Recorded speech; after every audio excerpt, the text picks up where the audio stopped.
சிவபெருமான் ஏன் பிரம்மாவின் 5வது தலையை துண்டித்தார் என்று உங்களுக்கு தெரியுமா? இந்த கதை படைப்பின் தொடக்கத்திலேயே நடந்த ஒரு அதிர்ச்சி தரும் சம்பவம். சிவபுராணத்தின்படி உலகில் உயிர்கள் உருவாக வேண்டும், வாழ்க்கை தொடர வேண்டும் என்பதற்காக பிரம்மா தனது சொந்த சாரத்திலிருந்து முதல் பெண்ணை உருவாக்கினார். அவள்தான் சதுரூபா. அழகு, அறிவு, நற்பண்பு மூன்றையும் ஒருங்கே கொண்ட அற்புதமான படைப்பு.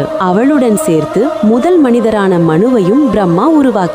ஆனால் காலம் செல்ல செல்ல சதுரூபாவின் அழகு அவளை படைத்த பிரம்மாவையே மயக்க ஆரம்பித்தது. இந்த தர்ம விரோத எண்ணத்தை உணர்ந்த சதுரூபா அவரிடமிருந்து தப்பிக்க முயன்றாள். ஆனால் அவள் எந்த திசைக்கு சென்றாலும் அவளை பார்க்க வேண்டும் என்ற ஆசையில் பிரம்மா ஒவ்வொரு திசையிலும் ஒரு புதிய தலையை உருவாக்கினார். கிழக்கு, மேற்கு, வடக்கு, தெற்கு 4 திசைகளிலும் தலைகள். அதுவும் போதாமல் மேல் நோக்கி பார்ப்பதற்காக 5வது தலையும் உருவானது.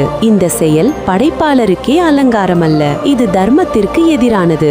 அந்த கணமே அனைத்தையும் பார்க்கும் சிவபெருமானின் கண்கள் அக்னியாக மாறின. தர்மத்தை காக்க, அகந்தையை அழிக்க சிவபெருமான் பிரம்மாவின் 5வது தலையை துண்டித்தார். அதனுடன் ஒரு சாபமும் உண்டாயிற்று.